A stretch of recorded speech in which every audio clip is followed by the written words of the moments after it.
So what are you trying to do, Joe?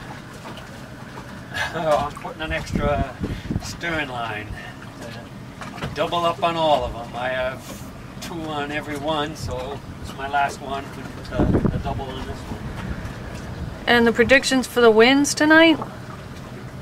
Well, tonight I think they're supposed to get up to 35, but it's Sunday, and tonight is only Friday night. Saturday is supposed to be 35, and then Sunday might get up to 50.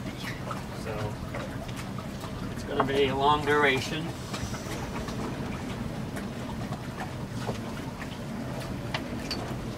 And so far, what have you done?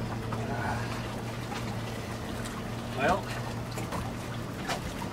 we got double spring lines, double stern lines, double bow lines.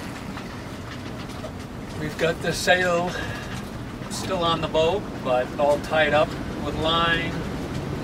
And we've taken the enclosure down and the bimini down.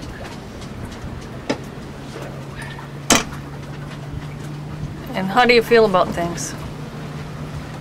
I'd rather be sailing.